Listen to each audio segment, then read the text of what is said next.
한국 기업들 기술을 내놓으십시오. 임금은 4배로 올리십시오. 일주일 내에 답을 주십시오. 인도 노동부 장관의 첫마디였습니다. 다음 날 공장 앞은 3만 명의 함성으로 뒤덮였습니다. 그런데 더 섬뜩한 장면이 있었죠. 노조 옆에 중국 기술팀장이 서 있었습니다. 그 순간 30년 신뢰가 흔들리기 시작했습니다. 우리는 지금 무엇을 지키고 무엇을 이루려는 걸까요? 지금부터 보시죠. 시작 전에 여러분이 영상을 어디서 시청하고 계시는지 아래 댓글에 남겨주시면 정성스런 답글 남기겠습니다. 인도 정부가 우리에게 선전포고를 했습니다. 하지만 그들은 몰랐죠. 자신들이 얼마나 큰 실수를 저지르고 있는지 말입니다. 저는 그 순간 가슴이 얼어붙는 걸 느꼈어요. 인도 노동부 장관이 삼성전자 인도법인 사무실로 걸어 들어왔습니다. 장관의 얼굴은 단호했어요. 손에는 두꺼운 서류 뭉치를 들고 있었죠. 에어컨이 돌아가는 회의실 안이 갑자기 냉랭해졌습니다. 기술 이전 협정을 체결하십시오. 그리고 임금을 4배로 올리시오. 장관의 말이 끝나자 회의실이 조용해졌습니다. 숨소리조차 들리지 않았어요. 삼성 협상팀 리더가 조심스럽게 입을 열었죠. 계약을 바꾸자는 겁니까? 바꾸는 게 아닙니다. 새로 쓰는 겁니다. 장관의 목소리에는 확신이 가득했어요. 14억 인구의 힘을 믿었던 거죠. 저는 그때 직감했습니다. 이건 협상이 아니라 위협이라는 걸요. 기술 이전이라는 말이 무엇을 뜻하는지 아십니까? 삼성이 30년간 개발한 반도체 설계 기술, 스마트폰 제조 노하우, 심지어 품질 관리 시스템까지 모든 걸 인도에 넘기라는 뜻입니다. 마치 보물창고 열쇠를 통째로 내놓으라는 거였어요. 인도법인 대표의 이마에 땀방울이 맺혔습니다. 30년 동안 이런 요구를 받아본 적이 없었거든요. 시간을 주십시오. 본사와 상의해야 합니다. 시간은 일주일입니다. 그 안에 답을 주시기 바랍니다. 장관이 서류를 탁자에 내려놓고 일어났어요. 그의 뒷모습에서는 승리의 기운이 느껴졌죠. 다음 날 첸나이 공장 앞이 완전히 난리가 났습니다. 노동자 3만 명이 모여들었어요. 그들이 외치는 구호가 저에게는 칼날처럼 꽂혔죠. 우리는 노예가 아니다. 기술을 내놔라. 삼성은 인도를 착취하지 마라.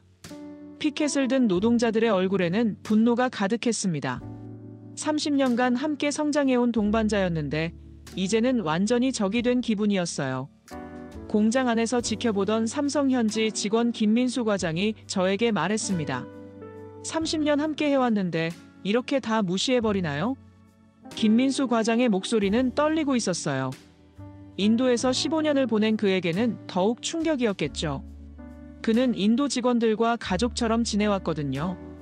그들의 결혼식에도 참석하고 아이들 생일 파티에도 갔었는데요. 파업은 하루 종일 계속됐습니다. 생산 라인이 완전히 멈췄어요. 하루 손실만 50억 원이었죠. 하지만 돈보다 더 큰 게 무너지고 있었습니다. 신뢰가 깨지고 있었거든요. LG전자도 똑같은 요구를 받았습니다. 현대자동차, 포스코까지 모든 한국 기업이 타겟이 됐어요. 인도는 한국을 완전히 호구로 본 거죠. 저녁 뉴스에서 인도 총리가 나왔습니다. 그는 자신만만한 표정으로 말했어요. 메이드 인 인디아가 세계를 바꿀 것입니다. 우리는 더 이상 제조업 하청업체가 아닙니다. 총리의 연설을 들으며 저는 온몸에 소름이 돋았습니다. 이들은 정말로 우리를 무시하고 있었어요. 14억 인구라는 숫자에 완전히 취해서 현실을 보지 못했던 거죠. 과연 이 오만함이 어떤 결과를 가져올까요? 더 충격적인 일이 기다리고 있었습니다. 노조 지도부가 우리를 등 뒤에서 찔렀거든요. 저는 그 순간을 평생 잊을 수 없을 거예요. 노조 위원장 라메시가 기자회견을 열었습니다. 그의 옆에는 낯선 동양인이 서 있었어요. 중국 샤오미 기술팀장이었죠. 라메시의 얼굴에는 자신만만한 미소가 떠올라 있었습니다. 샤오미는 우리에게 모든 기술을 넘겨주겠다고 약속했습니다. 라메시의 말에 기자들이 술렁였어요. 저는 TV 화면을 보며 믿을 수 없었습니다. 반도체 설계부터 제조 공정까지 모든 걸 가르쳐준다고 하더군요. 삼성과는 차원이 다릅니다. 샤오미 팀장이 미소를 지으며 고개를 끄덕였습니다. 그 미소가 얼마나 음흉해 보이던지요. 마치 사냥감을 노리는 늑대 같았어요. 삼성 본사 회의실에서 긴급 회의가 열렸습니다. 이재용 회장의 얼굴은 굳어 있었어요. 30년 동안 쌓아온 신뢰가 한순간에 무너지는 걸 지켜봐야 했거든요.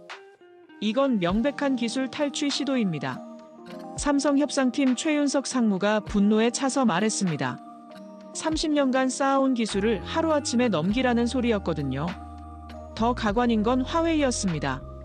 화웨이 기술자 리웨이가 노조회의장에 당당히 나타났어요.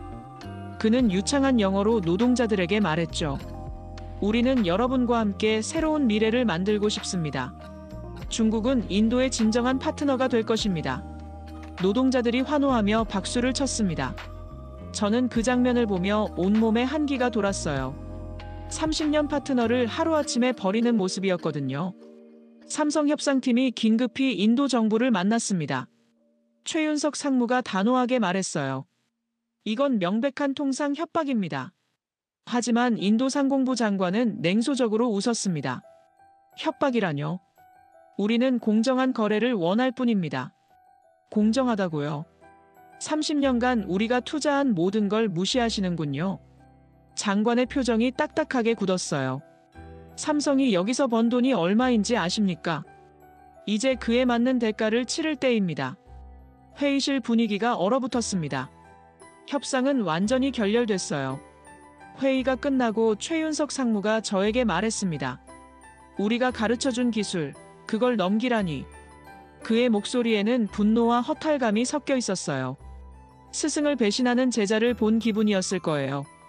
중국 기업들은 이 기회를 절대 놓치지 않았습니다. 오포, 비보, 원플러스까지 줄줄이 인도에 러브콜을 보냈어요. 그들의 조건은 한국 기업보다 훨씬 관대했죠. 기술 이전은 물론이고 현지 생산까지 약속했습니다.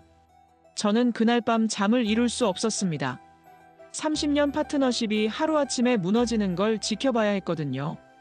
인도는 과연 이 선택을 후회하지 않을까요? 아니면 정말로 중국이 더 나은 파트너가 될까요? 정말 예상하지 못한 일이 터졌습니다. 인도가 우리를 향해 문화전쟁을 선포한 거예요. 저는 그 규모와 치밀함에 소름이 돋았습니다. 인도 최대 영화 제작사 야시라지 필름스가 대작 영화를 발표했습니다. 제목은 디지털 마피아였어요. 포스터를 보는 순간 저는 심장이 뛰는 걸 느꼈습니다. 포스터 속 악역은 한국인이었거든요. 정확히 말하면 삼성을 모델로 한 캐릭터였죠. 그는 인도 노동자들을 착취하고 기술을 독점하려는 탐욕스러운 기업가로 그려져 있었어요. 한국 기업들이 우리를 어떻게 생각하는지 이제 알겠다. 영화 감독 아디트야 초프라가 기자회견에서 말했습니다. 그의 눈빛에는 분노가 가득했어요. 영화는 전국 3,000여 개 극장에서 동시 개봉됐습니다. 첫 주말 관객 수만 2천만 명이었어요. 저는 믿을 수 없었습니다. 이 정도 규모라니요. 더 심각한 건 SNS였습니다. 트위터에서 해시태그 코리안 보이콧이 트렌드 1위에 올랐어요. BTS, 블랙핑크 같은 K-팝 스타들의 사진이 불타는 영상들이 올라왔습니다. 인도 대학생 프리아가 인스타그램에 올린 글이 특히 충격적이었어요. K-팝은 문화 침략이다. 우리는 속고 있었다. 그 게시글에 좋아요가 50만 개나 달렸습니다. 댓글도 수천 개였어요. 대부분 한국을 비난하는 내용이었죠. 한국 드라마도 이제 안 본다. 삼성 스마트폰 버리고 샤오미로 바꿨다. 저는 그 댓글들을 보며 가슴이 아팠습니다. 한류를 통해 쌓아온 우정이 하루아침에 무너지고 있었거든요. 인도 주요 언론들도 가세했습니다. 타임스 오브 인디아가 일면 톱 기사로 실은 제목이 아직도 기억나요. 한국은 신식민주의자다. 기사 내용은 더욱 가혹했습니다. 한국 기업들이 인도를 제조업 식민지로 만들려 한다는 주장이었어요. 30년간의 동반 성장은 완전히 무시됐습니다. 힌두스탄 타임스는 한 걸음 더 나아갔어요. 삼성의 진짜 얼굴, 기술 독점으로 인도 경제를 지배하려 한다. 이 기사가 나간 후 델리 대학교에서 반환 집회가 열렸습니다. 학생 1만 명이 모였어요. 그들은 한국 국기를 불태우며 외쳤습니다. 한국 기업은 인도에서 나가라. 집회를 이끈 학생회장 아르준이 마이크를 잡고 말했어요. 우리 조상들이 영국으로부터 독립을 쟁취했듯이 이제는 한국의 경제 침략으로부터 해방돼야 합니다. 학생들이 환호했습니다. 저는 TV를 통해 그 장면을 보며 절망감을 느꼈어요. 뭄바이의 한 쇼핑몰에서는 삼성 매장이 습격당했습니다. 시위대가 몰려와서 진열된 제품들을 부쉈어요. 매장 직원들은 뒷문으로 대피해야 했죠. 우리가 나눈 건 기술과 우정이었는데 돌아온 건 혐오와 분노였습니다. 삼성 인도법인 홍보팀장이 저에게 한 말이에요. 그의 목소리는 힘없이 떨리고 있었습니다. 인도 정부는 이런 반한 정서를 부채질했습니다. 외교부 대변인이 공식 브리핑에서 말했어요. 한국 기업들의 태도는 매우 실망스럽다. 진정한 파트너십이 무엇인지 보여주겠다. 그 말의 의미를 곧 알게 됐습니다. 정부가 직접 나서서 반한 캠페인을 조직하고 있었던 거예요. 저는 그날 밤 서울 사무실에서 인도 뉴스를 보며 생각했습니다. 30년간 쌓아온 신뢰와 우정이 이렇게 쉽게 무너질 수 있을까요? 이제 한국 기업들은 어떤 선택을 해야 할까요? 드디어 그 순간이 왔습니다. 한국 기업들이 인내의 한계에 다다른 거예요. 저는 그 역사적인 순간을 생생히 기억합니다.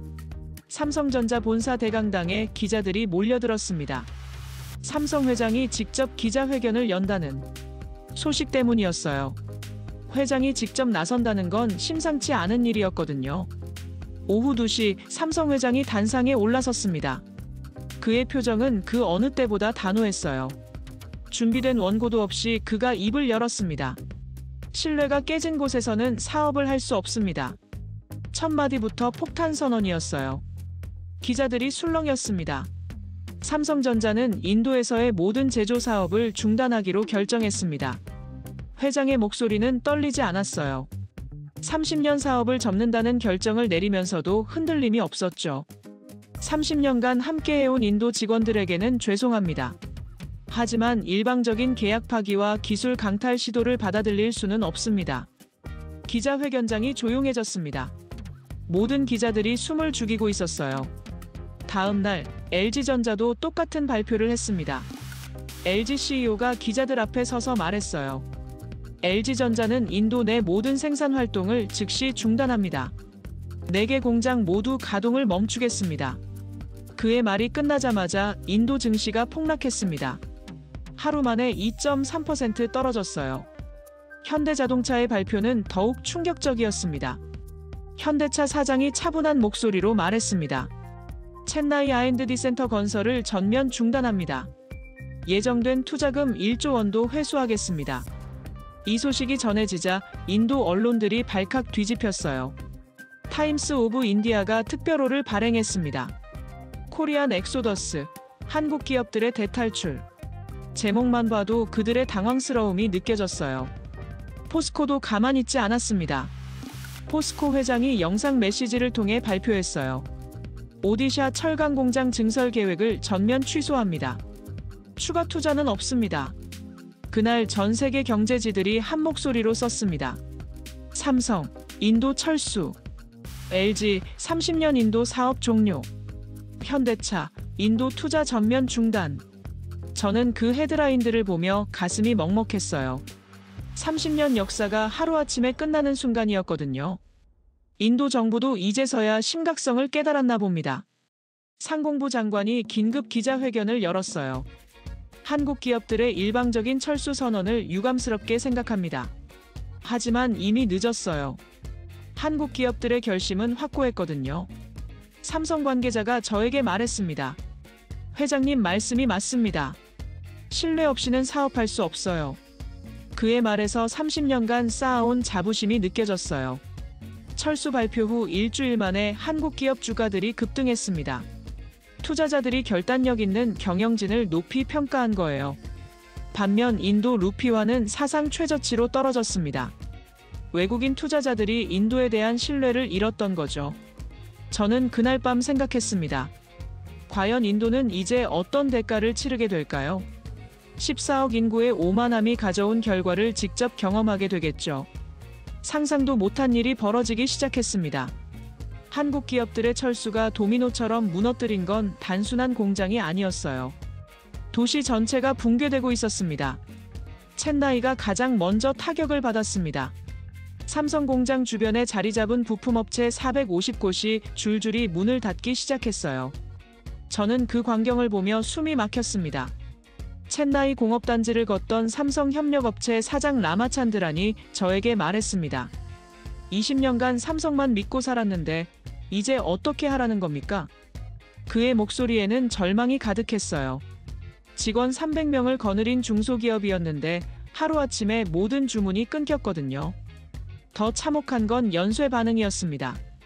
부품업체들이 무너지자 그 주변 상권도 함께 무너졌어요. 식당, 편의점, 세탁소까지 모든 게 타격을 받았습니다. 공장 앞 식당을 운영하던 순이타 아주머니가 울먹이며 말했어요. 매일 1,000명씩 오던 손님들이 사라졌어요. 이제 하루 종일 앉아 있어도 손님이 10명도 안 와요. 그녀는 25년간 그 자리에서 식당을 운영해 왔습니다. 삼성 직원들이 단골이었죠. LG 공장이 있던 노이다도 비슷했습니다. 공장 가동 중단 소식이 전해지자 주변 아파트 값이 반토막 났어요. 누가 일자리도 없는 곳에 살고 싶겠습니까? 부동산 중개업자 아닐 샤르마가 한숨을 쉬며 말했습니다. 작년까지만 해도 집값이 계속 올랐어요. 그런데 이제는 공짜로 준다고 해도 안 가져가려 해요. 병원들도 문을 닫기 시작했습니다. 환자가 줄어들었거든요. 직장을 잃은 사람들이 병원비를 낼 수 없었어요. 첸나이 종합병원 원장 라제시 박사가 저에게 말했습니다. 환자 수가 70% 줄었습니다. 의료진 절반을 해고해야 할 판이에요. 학교들도 타격을 받았습니다. 한국 기업 직원들의 자녀들이 다니던 국제학교들이 줄줄이 폐교 위기에 몰렸어요. 국제학교 교장 미라 국타가 눈물을 글썽이며 말했습니다. 학생 수가 절반으로 줄었어요. 올해 말이면 문을 닫아야 할지도 모릅니다. 가장 심각한 건 실업자 급증이었습니다. 한국 기업들의 직접 고용 인력만 50만 명이었는데 연관 산업까지 합치면 200만 명이 일자리를 잃었어요. 길거리에 실업자들이 넘쳐나기 시작했습니다. 매일 아침 공장 앞에 모여들어 일자리를 찾는 사람들을 보면서 저는 마음이 아팠어요. 전직 삼성 직원 무르간이 저에게 말했습니다. 15년간 성실히 일했는데 이제 집세도 못 내겠어요. 아이들 학비는 어떻게 하죠? 그의 눈에는 절망이 가득했습니다. 더 끔찍한 소식들이 이어졌습니다. 첸나이에서 자살 사건이 발생한 거예요. 삼성협력업체에서 15년간 일하던 라비 씨가 목숨을 끊었습니다. 라비 씨의 아내가 오열하며 말했습니다. 남편은 매일 밤 잠 못 이루고 고민했어요. 가족을 어떻게 먹여 살릴지 말이에요. 그 소식이 전해지자 인도 전역이 충격에 빠졌습니다. 한국 기업 철수의 진짜 파괴력을 실감한 거죠. 경제학자 아미타브 쿤두 교수가 TV에 나와서 말했습니다. 이것은 예상했던 것보다 훨씬 심각한 경제 위기입니다. 한 지역의 경제 생태계가 통째로 붕괴되고 있어요. 타밀나두 주 경제가 휘청거리기 시작했습니다. 주 정부 세수입이 30% 줄어들었어요. 공공서비스 예산도 대폭 삭감해야 했죠. 저는 그 모든 상황을 지켜보며 생각했습니다. 기술을 원했지만 결국 삶을 잃었다. 인도가 얻으려 했던 건 기술이었지만 잃은 건 훨씬 컸어요. 200만 명의 생계, 지역 경제의 붕괴, 그리고 무엇보다 희망이었습니다. 과연 이것이 인도가 원했던 결과일까요? 14억 인구의 오만함이 가져온 대가가 이렇게 클 줄 알았을까요? 인도가 항복했습니다. 그것도 전 세계가 지켜보는 앞에서 말이죠. 저는 그 굴욕적인 장면을 평생 잊을 수 없을 거예요. 첸나이 삼성 공장 앞에 예상치 못한 광경이 펼쳐졌습니다. 노조 간부 50명이 일렬로 무릎을 꿇고 앉아 있었어요. 노조 위원장 라메시가 떨리는 목소리로 사과문을 읽기 시작했습니다. 삼성전자와 한국 국민 여러분께 진심으로 사과드립니다. 그의 이마에는 땀방울이 맺혀 있었어요. 한 달 전만 해도 거만하게 기술 이전을 요구하던 그 사람이었는데요. 우리의 무리한 요구가 30년 파트너십을 파괴했습니다. 모든 책임은 우리에게 있습니다. 노조원들의 얼굴에는 절망이 가득했어요. 가족을 먹여 살려야 하는 현실 앞에서 자존심 따위는 사치였거든요. 라메 씨가 계속해서 읽었습니다. 기술 이전 요구를 전면 철회합니다. 임금 인상 요구도 취소하겠습니다. 그 순간 기자들의 카메라 플래시가 터졌습니다. 전 세계가 이 굴욕적인 장면을 목격했어요. 타밀나두 주지사 스탈린도 직접 나섰습니다. 그는 긴급 기자회견을 열고 말했어요. 우리가 잘못했습니다. 한국 기업들께 무릎 꿇고 사과드립니다. 주지사가 공개적으로 사과하는 건 전례 없는 일이었어요. 그만큼 상황이 절박했던 거죠. 삼성, LG, 현대자동차 모든 한국 기업들께 간청합니다. 다시 돌아와 주십시오. 스탈린 주지사의 목소리에는 간절함이 배어 있었습니다. 인도 중앙정부도 움직였습니다. 상공부 장관이 직접 서울로 날아왔어요. 하지만 삼성은 만나주지도 않았습니다. 장관은 삼성 본사 앞에서 3시간을 기다렸습니다. 결국 로비에서 쫓겨나듯 나와야 했어요. 삼성 측에서 만날 의사가 없다고 전해왔습니다. 수행원이 장관에게 말했습니다. 장관의 얼굴이 창백해졌어요. 더 굴욕적인 장면이 이어졌습니다. 인도 노동자 대표단 100명이 서울 김포공항에 도착한 거예요. 그들은 무릎을 꿇고 사과 퍼포먼스를 벌였습니다. 대표단장 바수대반이 눈물을 흘리며 말했습니다. 한국 국민 여러분께 용서를 구합니다. 우리가 너무 욕심을 부렸습니다.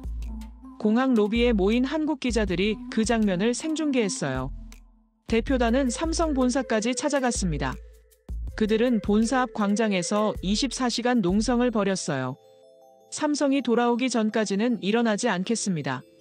하지만 삼성 본사 문은 끝까지 열리지 않았습니다.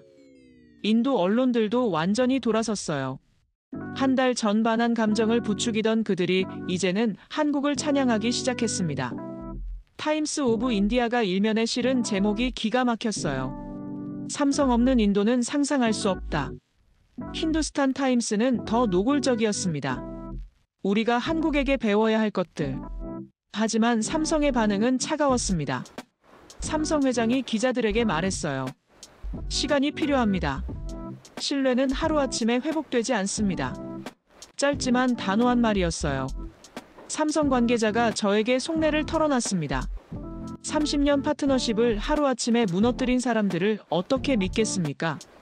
무릎 꿇는다고 해서 신뢰가 돌아오는 건 아니에요. 그 말이 맞았어요. 깨진 신뢰는 쉽게 회복되지 않거든요. 저는 그날 밤 생각했습니다. 삼성 본사 앞에서 무릎 꿇은 인도 노동자들의 모습이 자꾸 떠올랐어요. 하지만 아무도 그 문을 열어주지 않았죠. 과연 인도는 다시 기회를 얻을 수 있을까요? 아니면 이대로 영원히 신뢰를 잃게 될까요? 한국 기업들이 인도를 떠나면서 가져간 건 단순한 공장이 아니었습니다. 인도의 미래 전체를 통째로 들고 나간 거예요. 저는 그 규모를 보며 충격을 받았습니다. 삼성이 가장 먼저 움직였습니다. 첸나이에서 철수한 반도체 생산 라인이 베트남 호치민으로 옮겨갔어요. 베트남 정부는 레드카펫을 깔고 환영했습니다. 베트남 총리 팜 민찐이 직접 공항에 나와서 이재용 회장을 맞이했어요. 베트남은 삼성의 진정한 파트너가 되겠습니다. 총리의 말에는 진정성이 느껴졌어요. 인도와는 정반대였죠. 삼성은 호치민에 최첨단 반도체 공장을 짓기 시작했습니다. 투자 규모만 15조 원이었어요. 원래 인도에 투자하려던 금액보다 3배나 많았습니다. 삼성 관계자가 저에게 말했습니다. 베트남 정부의 지원이 놀라워요. 각종 인허가도 한 달 만에 다 나왔고요. 인도에서는 2년이 걸렸던 일이 베트남에서는 한 달 만에 해결된 거예요. LG전자는 더 과감했습니다. 인도에서 생산하던 스마트홈 제품 라인을 중동으로 옮겼어요. 사우디 리야드에 거대한 공장을 세운 거죠. 사우디 왕세자 무함마드 빈 살만이 직접 기공식에 참석했습니다. LG와 사우디의 파트너십이 중동의 미래를 바꿀 것입니다. 왕세자의 환영사가 끝나자 박수가 터져나왔어요. 현대자동차는 인도네시아를 택했습니다. 자카르타 외곽에 동남아시아 최대 규모의 자동차 공장을 짓기 시작했어요. 인도네시아 대통령이 기자회견에서 말했습니다. 현대자동차 덕분에 인도네시아가 자동차 강국으로 발돋움할 것입니다. 포스코도 뒤따랐습니다.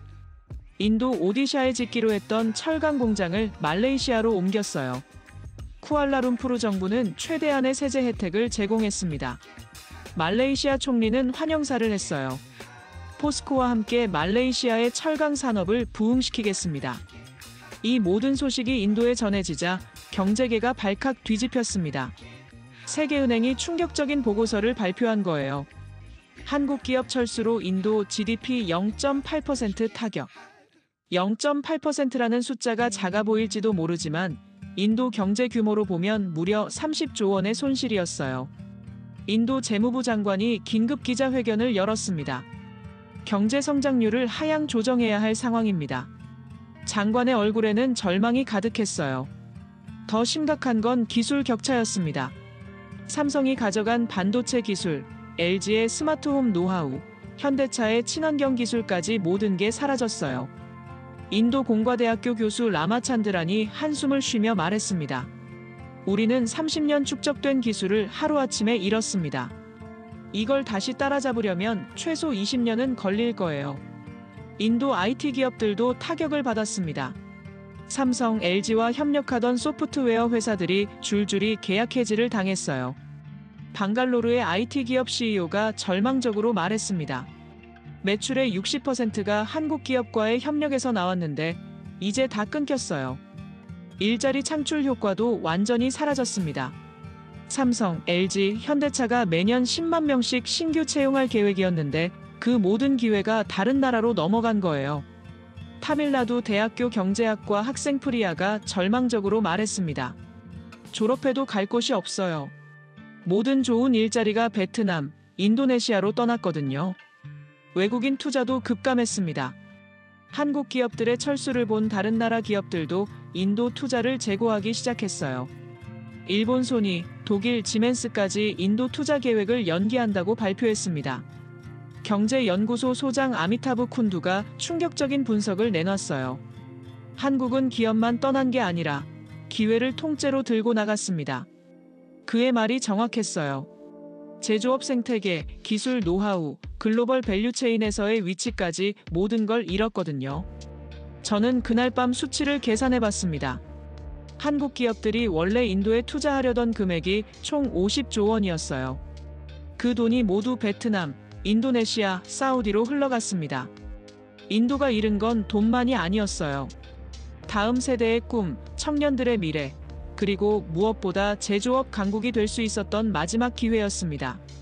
과연 인도는 이 실수를 만회할 수 있을까요? 아니면 영원히 기회를 놓쳐버린 걸까요? 그때 예상치 못한 곳에서 희망의 목소리가 들려왔습니다. 바로 인도 젊은이들이었어요. 저는 그들의 진정성에 마음이 움직였습니다. 인도 최고 명문대 IIT 델리 캠퍼스에서 놀라운 일이 벌어졌습니다. 컴퓨터 공학과 학생들이 자발적으로 한국어 사과 편지를 쓰기 시작한 거예요. 학생회장 아르준 샤르마가 먼저 나섰습니다. 그는 유창한 한국어로 편지를 썼어요. 한국 친구들에게 진심으로 사과합니다. 우리 기성세대가 저지른 실수를 청년이 바로잡겠습니다. 그의 편지가 SNS에 올라가자 순식간에 화제가 됐어요. 좋아요가 100만 개를 넘었습니다. IIT 뭄바이, IIT 첸나이 학생들도 동참했습니다. 각 캠퍼스에서 수백 명씩 사과 편지를 써서 한국 대사관에 보냈어요. 컴퓨터 공학과 3학년 프리아가 눈물을 글썽이며 말했습니다. BTS 덕분에 한국을 알게 됐고 삼성 덕분에 공학도가 됐어요. 그런데 우리가 한국을 배신했잖아요. 그녀의 말에 다른 학생들도 고개를 끄덕였습니다. 더 감동적인 건 한국 기업 컴백 캠페인이었어요. 20대 젊은이들이 주도한 거대한 운동이었죠. 캠페인 리더 비카씨가 기자회견에서 말했습니다. 우리가 직접 한국에 가서 사과하겠습니다. 그리고 다시 인도로 돌아와 달라고 간청하겠습니다. 그들은 크라우드 펀딩으로 항공료를 모았어요. 일주일 만에 목표 금액을 달성했습니다. 인도 청년 대표단 50명이 서울에 도착했습니다. 공항에서부터 그들의 진정성이 느껴졌어요. 대표단장 라훌이 한국 기자들에게 말했습니다. 저희는 정부나 노조가 아닙니다. 그냥 한국을 사랑하는 인도 청년들이에요. 그들은 삼성, LG, 현대차를 차례로 방문했습니다. 50명이 일렬로 서서 90도로 인사하는 모습이 한국 언론에 크게 보도됐어요. 삼성 본사에서 만난 회장이 감동받았다고 하더라고요. 젊은 친구들의 진심이 느껴집니다. 회장이 처음으로 긍정적인 반응을 보인 거예요. 대표단은 한국 대학생들과도 교류했습니다. 서울대, 연세대, 고려대를 돌며 토론회를 열었어요. 서울대 경영학과 김민준 학생이 말했습니다. 인도 친구들의 진정성에 감동받았어요. 이런 젊은이들이 있다면 희망이 보입니다. 인도 학생들은 한 달 동안 한국에 머물며 기업들을 설득했습니다. 그들의 노력이 서서히 결실을 맺기 시작했어요. 2025년 드디어 변화의 신호가 나타났습니다. 삼성전자가 깜짝 발표를 한 거예요. 인도 방갈로르에 AI 연구소를 설립하겠습니다. 100명 규모로 운영할 예정입니다. 작은 규모였지만 큰 의미가 있었어요. 완전 철수가 아니라 최소한의 연결고리를 남겨둔 거였거든요. 삼성 회장이 기자들에게 말했습니다. 인도 젊은이들의 열정을 보며 마음이 움직였습니다. 작은 출발이지만 다시 시작해보겠습니다. LG전자도 뒤따랐습니다. 챈나이의 소규모 R&D 센터를 유지하기로 발표했어요. 현대자동차는 더 적극적이었습니다. 인도 청년 50명을 한국으로 초청해 6개월 연수 프로그램을 운영하기로 했어요. 인도 언론들이 이 소식을 대서특필했습니다. 희망의 싹이 트고 있다. 젊은이들이 만든 기적. IIT 학생 아르준이 눈물을 흘리며 말했습니다. 작은 변화지만 정말 소중해요. 이제 우리가 더 노력해야 합니다. 저는 그 모습을 보며 가슴이 따뜻해졌어요. 기성세대가 망가뜨린 관계를 젊은이들이 조금씩 복원해 나가고 있었거든요. 물론 예전으로 완전히 돌아가기는 어려울 거예요. 깨진 신뢰를 회복하려면 오랜 시간이 필요하니까요. 하지만 희망은 보였습니다. 인도 젊은이들의 진정성, 한국 기업들의 관용, 그리고 무엇보다 다시 시작하려는 의지가 있었거든요. 그들은 떠났지만 희망은 남았습니다. 이제는 우리가 다리를 놓을 차례입니다. 인도 청년 대표단장 라울의 마지막 말이 아직도 귀에 생생합니다. 과연 이 작은 희망의 불씨가 큰 불꽃으로 번질 수 있을까요? 시간만이 답을 줄 것 같습니다.